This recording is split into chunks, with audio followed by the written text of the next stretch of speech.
चलिए दोस्तों, आज हम कक्षा 8 के विज्ञान का मॉडल प्रश्न पत्र है वो हल करेंगे और जानेंगे कि किस प्रकार के प्रश्न पत्र हमें बोर्ड के एग्ज़ाम में 8वीं कक्षा के एग्ज़ाम में देखने को मिलेंगे। इन प्रश्नों को ध्यान से देखना, हो सकता है कि इनसे रिलेटेड प्रश्न आ जाए और कुछ प्रश्न इनसे भी उठ सकते हैं। ठीक है, तो चलते हैं पहले प्रश्न की ओर। फलीदार पौधों की फसल द्वारा भूमि में किस तत्व की मात्रा बढ़ती है? तो कौन से तत्व की मात्रा बढ़ जाती है? इससे नाइट्रोजन की आपूर्ति है वो मृदा में अधिक हो जाती है और उससे है वो पौधे ऑब्जर्व कर लेते हैं। अगला प्रश्न है कि हार्वेस्टर का उपयोग होता है। हार्वेस्टर का उपयोग फसल को काटने के लिए होता है। सी ऑप्शन सी हो जाएगा। ऐसी धातु जो कमरे के ताप पर द्रव है, इसका उत्तर हो जाएगा पारा। पारा जो है वो कमरे के ताप पर द्रव अवस्था में पाई जाती है। भारत का प्रथम आरक्षित वन है। देखिए, हमने एग्जाम में क्या किताब में भी पढ़ा था, सतपुड़ा राष्ट्रीय उद्यान के बारे में जाना था। ये भारत का प्रथम आरक्षित वन है। अगला प्रश्न है कि एक युग्मनज में पाए जाने वाले केंद्रकों की संख्या होती है। कितनी संख्या होती है? केंद्रकों की संख्या होती है 1। देखिए, शुक्राणु का केंद्र और अंडाणु का केंद्र दोनों मिल जाते हैं। वैसे 2 होते हैं, 2, लेकिन वो जुड़ जाते हैं। जुड़ने से एक ही केंद्रक उसमें युग्मनज में बचा रह जाता है।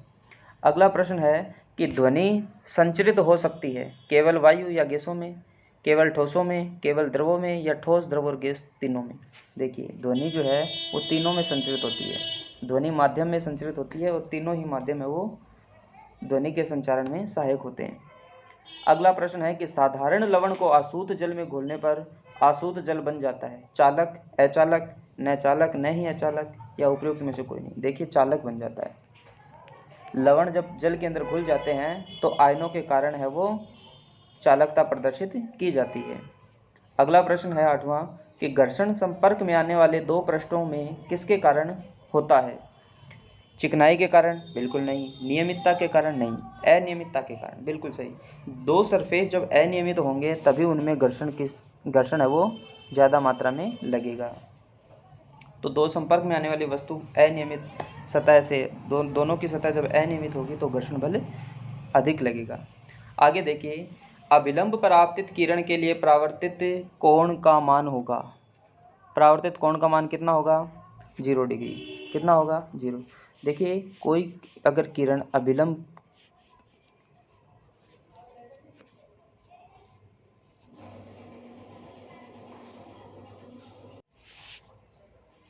देखिए, यदि कोई किरण जो है वह अभिलंब पर आपतित होती है,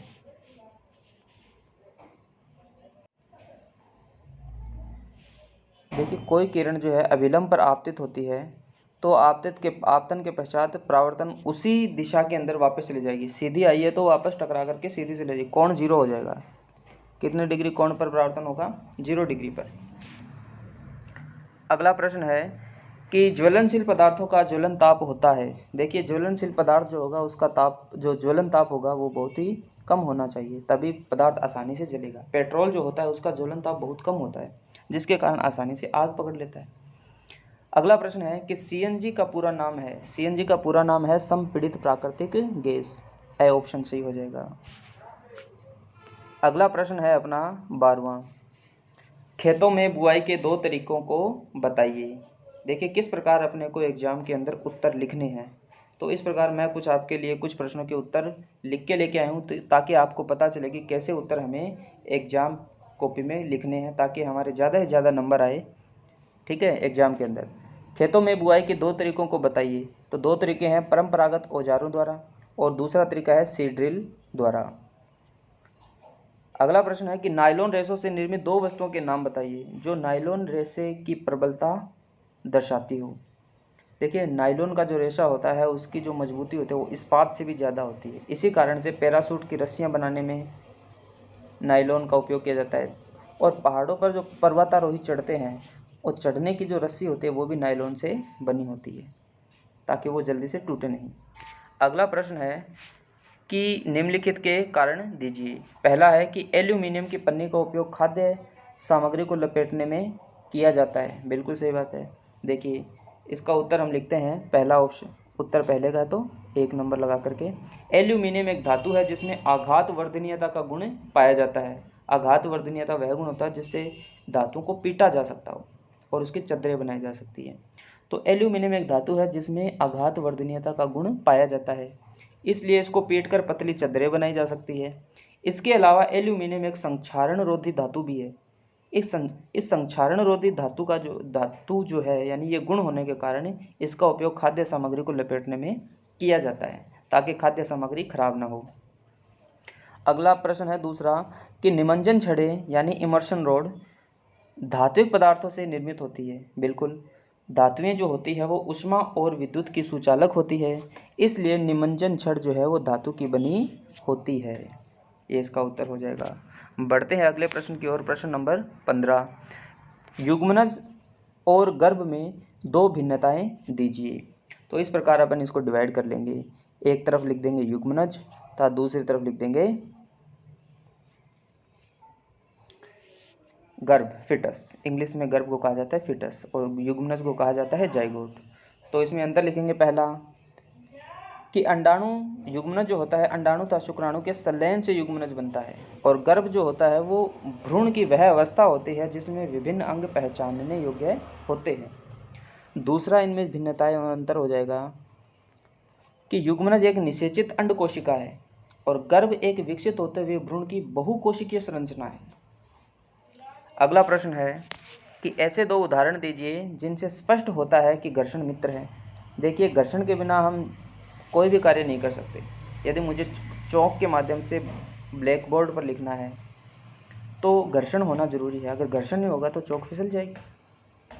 तो इसीलिए पहला जो है उदाहरण के तौर पे कि घर्षण के बिना हम लिख नहीं सकते क्योंकि इस दशा में पेन नोटबुक पर फिसलेगा। दूसरा है कि घर्षण के बिना हम चल नहीं सकते क्योंकि चलेंगे तो फिसल जाएंगे। अगला प्रश्न है 17वां कि विश्व उष्णन क्या है और विश्व उष्णन से उत्पन्न होने वाली समस्याएं लिखिए। तो पहले हमने विश्व उष्णन के बारे में लिखा है, यहाँ पे देखिए विश्व उष्णन। तो विश्व उष्णन क्या है कि विश्व के तापमान में वृद्धि हो रही है या विश्व उष्णन के तापमान में वृद्धि को ही विश्व उष्णन कहा जाता है। इसके लिए मुख्य रूप से CO2 गैस जिम्मेदार है। इसके कारण है वो धरती का टेम्परेचर लगातार बढ़ रहा है, इसे विश्व उष्णन कहा जाता है। फिर आगे देखिए विश्व उष्णन से होने वाली समस्या है, इसको हमने फिर से एक अलग हेडिंग डाल करके लिखा है नीचे की तरफ। तो अगले लाइन से शुरू करेंगे ऐसे अंडरलाइन करके, ताकि हमारा जो उत्तर है वो सुव्यवस्थित लगे, अच्छा लगे और हमारे एग्जाम के अंदर पूरे नंबर आए, कोई नंबर कहीं कटे नहीं। इस प्रकार हमें एग्जाम में उत्तर लिखने हैं सुंदर सुंदर राइटिंग में, लेकिन अपने समय को भी ध्यान रखना है। देखिए विश्व उष्णन से उत्पन्न होने वाली समस्या है कि विश्व उष्णन से हिमनद पिघल जाएंगे और हिमनद पिघल जाएंगे तो समुद्र का जल स्तर ऊपर उठने से तटवर्ती क्षेत्र है वो डूब जाएंगे और कृषि पर प्रभाव पड़ेगा, सूखे की समस्याएं बढ़ेगी। इसलिए विश्व उष्णन को रोकने के लिए उचित कदम उठाने चाहिए। इस प्रकार हमें प्रश्नों के उत्तर लिखने हैं। अगला प्रश्न है कि दहन के लिए आवश्यक दो परिस्थितियां लिखिए। दहन के लिए आवश्यक दो परिस्थितियां निम्न है। देखिए पहला है ऑक्सीजन की उपस्थिति। देखिए ऑक्सीजन गैस जलाने में सहायक है, ऑक्सीजन गैस होनी चाहिए अन्यथा वो पदार्थ जलेगा नहीं। और ईंधन की उपस्थिति, दूसरा है ईंधन की उपस्थिति। ये दो परिस्थितियां हैं जिससे दहन के लिए आवश्यक है। दहन के लिए आवश्यक दो परिस्थितियां हैं, ऑक्सीजन की उपस्थिति और ईंधन की उपस्थिति। 19वां प्रश्न है कि कोयला हमें कहाँ से प्राप्त होता है और यह बनता कैसे है। देखिए कोयला हमें पृथ्वी के अंदरूनी सतह से खानों से प्राप्त होता है, धरती के भूगर्भ से निकलता है कोयला लाखों वर्ष पूर्व। और ये बनता कैसे है, देखिए लाखों वर्ष पूर्व जो है वो धरती की उथल पुथल के कारण जीव जंतु और पेड़ पौधे पृथ्वी के अंदर है वो दब गए। फलस्वरूप पृथ्वी के अंदर उच्च ताप तथा दाब के कारण ये मृत पेड़ पौधे तथा जंतु कार्बनीकरण की प्रक्रिया के द्वारा कोयले में परिवर्तित हो गए। इस प्रकार कोयला है वो बनता है। इस प्रकार हमें इनका उत्तर लिखना है सुंदर सुंदर राइटिंग में, अच्छे अच्छे, लेकिन समय का भी ध्यान रखना है। अगला प्रश्न है कि कोई दो कारण दीजिए जिनके रहते जल का संदूषण होता है। तो देखिए जल संदूषण के दो कारण हैं। पहला है तेल रिसाव, इसके बारे में हम लिख रहे हैं कि तेल निकालते समय पेट्रोलियम के जल में रिसने से जल संदूषित होता है, तथा समुद्री जहाज़ों के संचालन से भी जल क्या होता है, संदूषित होता है। दूसरा मैंने हेडिंग लाइन के लिखा है कारण कि संश्लेषित अपमार्जक से, नदी तथा तालाबों में अपमार्जक से कपड़े धोने पर ये जल को संदूषित करते हैं। इस प्रकार अपने को उत्तर लिखने हैं। अगला प्रश्न है, क्या होगा हमारे पास लकड़ी नहीं बचेगी। देखिए, लकड़ी के न होने से हमें ईंधन, भोजन और आवास की समस्या होगी। इसका उत्तर हमें लिखना है। ये आपको मैं बता देता हूँ बोल करके, क्योंकि सारे प्रश्नों के उत्तर लिख पाना संभव नहीं होगा। वो लिखे इसलिए देता कि आपको समझ में आ जाए कि किस प्रकार हमें प्रश्नों के उत्तर जो है वो अपनी बोर्ड की कॉपी में लिखना है, ताकि हमारे ज़्यादा से ज़्यादा नंबर आए, कहीं कोई नंबर ना कटे। तो देखिए, लकड़ी क्या होगा जब हमारे पास लकड़ी नहीं बचेगी।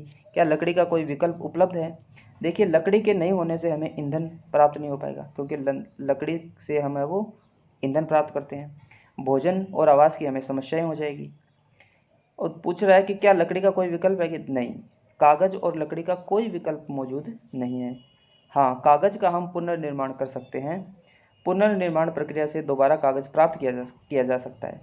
यदि प्रत्येक छात्र प्रतिदिन एक कागज़ बचाए तो हम हजारों पेड़ों को कटने से बचा सकते हैं। इस प्रकार इसका उत्तर हमें लिखना है। अगला प्रश्न है कि उदाहरण देकर प्रदर्शित कीजिए कि प्लास्टिक की प्रकृति असंक्षारक है।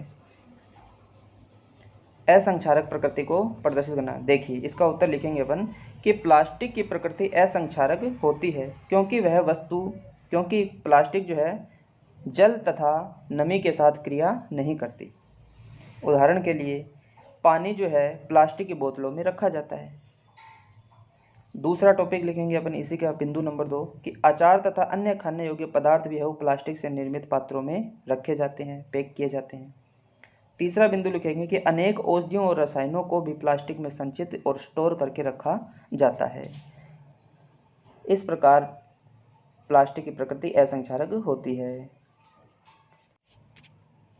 अगला प्रश्न है, सलोनी ने लकड़ी के कोयले का जलता हुआ टुकड़ा लिया और उससे उत्सर्जित होने वाली गैस को एक प्रखंडली में इकट्ठा किया। वह गैस की प्रकृति कैसे ज्ञात करेगी। इस प्रक्रम में होने वाली सभी अभिक्रिया के समीकरण लिखिए।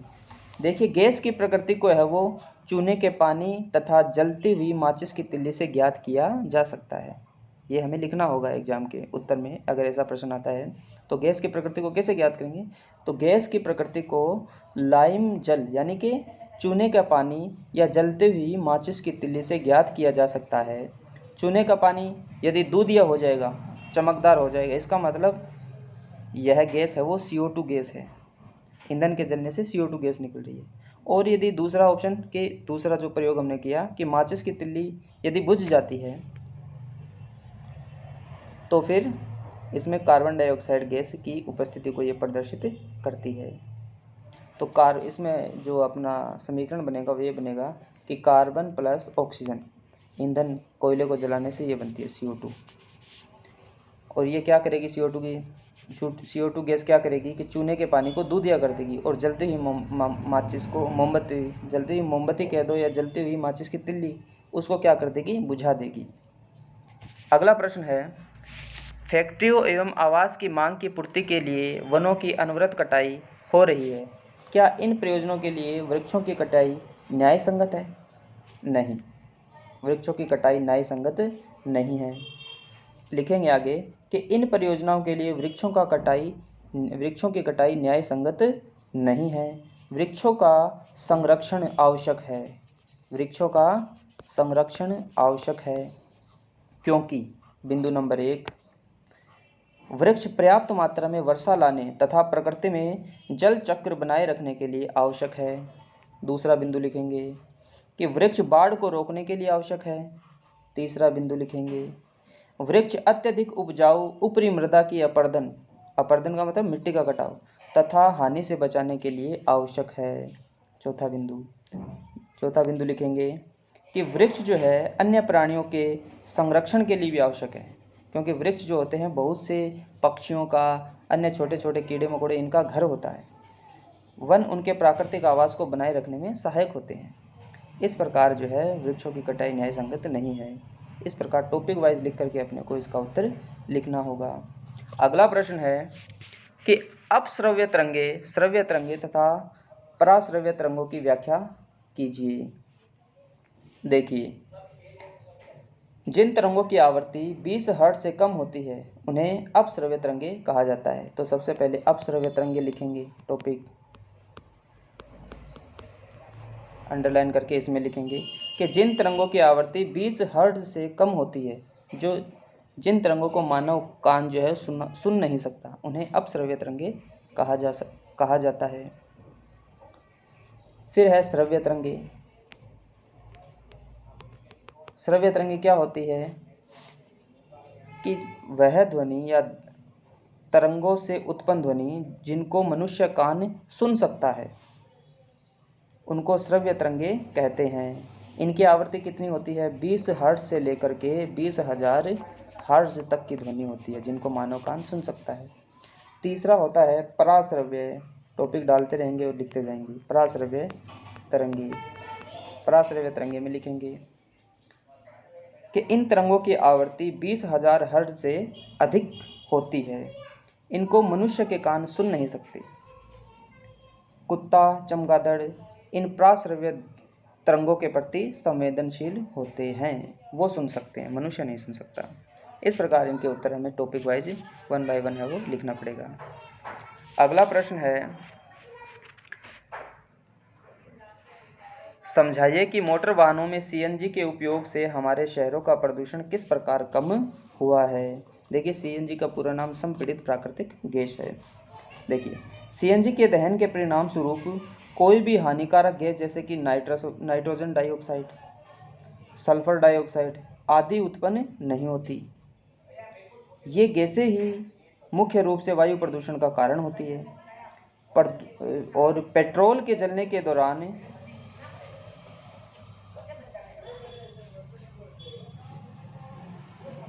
एक मिनट,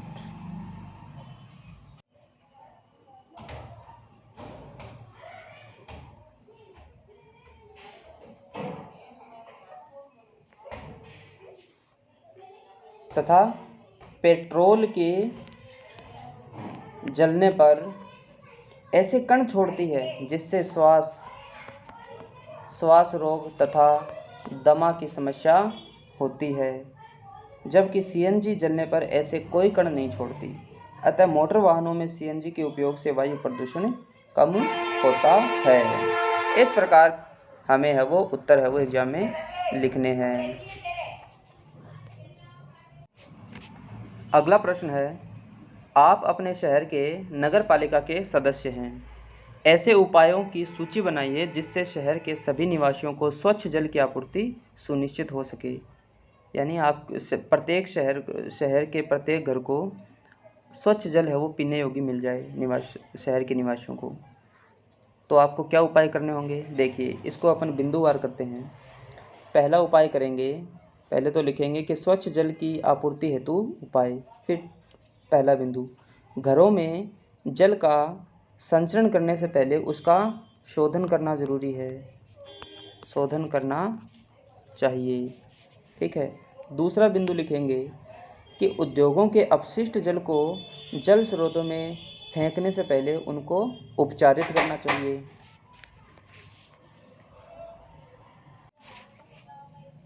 प्रश्न नंबर 27, आप अपने शहर के नगर पालिका के सदस्य हैं एवं ऐसे उपायों की सूची बनाइए जिससे शहर के सभी निवासियों को स्वच्छ जल की आपूर्ति सुनिश्चित हो सके। तो देखिए, आपको नगर पालिका के सदस्य होने के नाते स्वच्छ जल की आपूर्ति है प्रत्येक शहर के निवासी तक पहुंचाना है, घर घर। तो इसके लिए क्या उपाय करेंगे? तो सबसे पहले हम लिखेंगे कि स्वच्छ जल आपूर्ति के उपाय। ठीक है। और इसमें बिंदु वाइज लिखेंगे। बिंदु नंबर 1 कि घरों में जल का संचरण करने से पहले उसका शोधन करना चाहिए। 1 नंबर बिंदु ये लिखेंगे। दूसरा लिखेंगे कि उद्योगों का अपशिष्ट जल स्रोतों में मिलाने से पहले उसको उपचारित करना चाहिए जिससे स्वच्छ जल है वो नगरवासियों को उपलब्ध हो सके। तीसरा बिंदु लिखेंगे कि औद्योगिक इकाइयों के लिए बनाए गए नियमों को सख्ती से लागू करना चाहिए। ठीक है।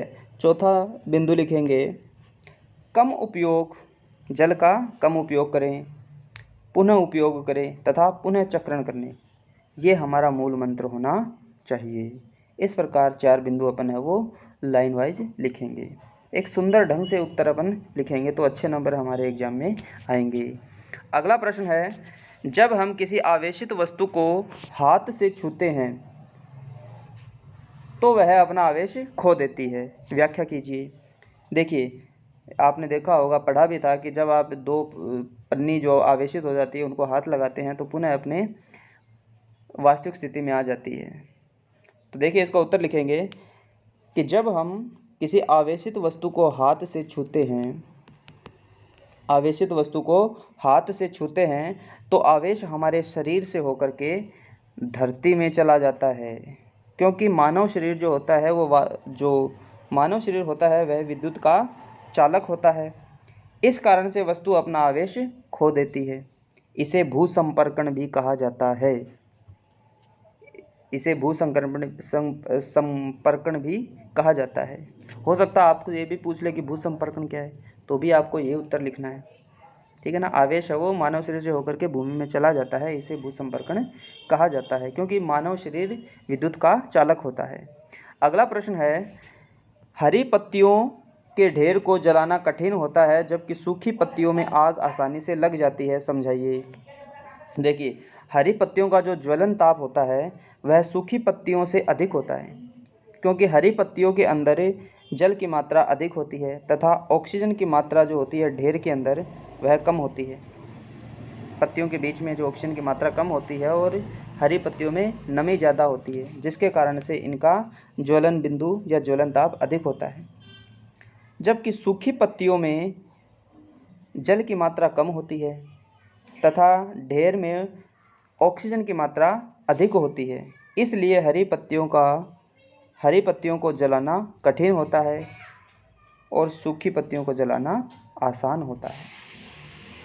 अगला प्रश्न है प्रश्न नंबर 30 कि दहन क्रिया में कौन से पदार्थ ज्वाला प्रदान करते हैं। मोमबत्ती की ज्वाला का चिन्हित चित्र भी बनाइए। मोमबत्ती का चित्र भी बनाना है।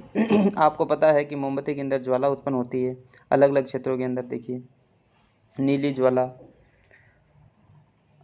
पीली ज्वाला, इस प्रकार ज्वाला उत्पन्न होती है। वो चित्र, इनके नाम भी अपने को लिखने हैं। देखिए, दहन में ज्वाला वही उत्पन्न करते हैं जो पदार्थ जलने से वाष्पित होते हैं। वाष्पित होंगे तभी ज्वाला उत्पन्न होगी। तो इसका उत्तर अपन लिखेंगे कि दहन की क्रिया में सभी पदार्थ ज्वाला प्रदान नहीं करते। पूछ रहा है ना कि दहन क्रिया में कौन से पदार्थ ज्वाला प्रदान करते हैं, तो दहन क्रिया में सभी पदार्थ जो है वो ज्वाला प्रदान नहीं करते। दहन के समय वाष्पित होने वाले पदार्थ है वो ज्वाला उत्पन्न करते हैं। जैसे मोमबत्ती जब जलेगी तो मोम वाष्पित होगा तो ज्वाला उत्पन्न होगी। मिट्टी का तेल ये जलेगा तब वाष्पित होगा तो ज्वाला उत्पन्न होगी, क्योंकि इनका वाष्पीकरण होता है। कोयला जब जलता है तो ज्वाला उत्पन्न नहीं होती है, क्योंकि कोयला वाष्पित नहीं होता है। आगे बात समझ में। इस प्रकार अपने को इनका उत्तर लिखना है। अगला प्रश्न है कि कायांतरण किसे कहते हैं। मेंढक में कायांतरण के विभिन्न चरणों को बताइए। मेंढक में कायांतरण की क्रिया चित्र द्वारा समझाइए। देखिए, इसमें चित्र भी बनाने हैं अपने को। तो सबसे पहले कायांतरण किसे कहते हैं।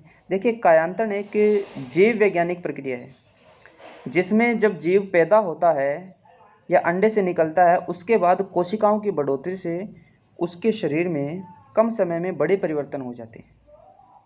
इसे ही कायांतरण कहा जाता है।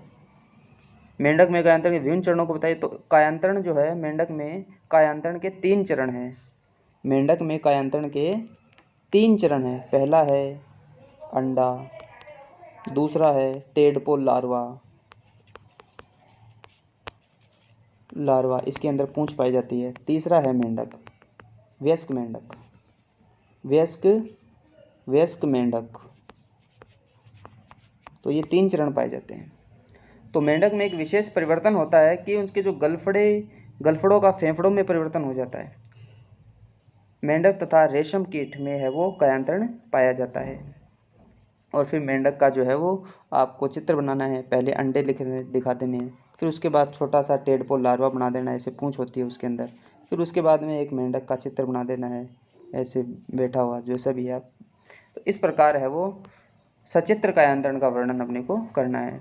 इस प्रकार बिंदु वाइज यदि अपन सभी प्रश्नों को हल करेंगे तो अपने अच्छे नंबर एग्जाम में आएंगे।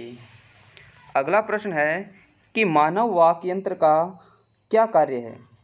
अपने शब्दों में व्याख्या कीजिए। मानव वाक यंत्रों का चित्र भी हमें बनाना है इसमें। तो देखिए, जब फेफड़े वायु को बलपूर्वक, देखिए सबसे पहले क्या होता है कि जो वाक रज्जु जो होता है उसके अंदर पतली झिर्री होती है, जहाँ से फेफड़ों से वायु बाहर निकलती है। और यहाँ पर वाक रज्जु जो होते हैं उनमें कंपन होते हैं, और कंपन से है वो ध्वनि उत्पन्न होती है। तो देखिए इसका उत्तर लिखेंगे अपन।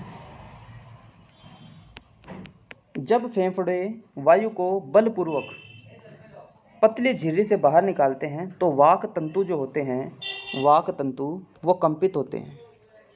वाक तंतु कंपित होते हैं, जिससे ध्वनि उत्पन्न होती है।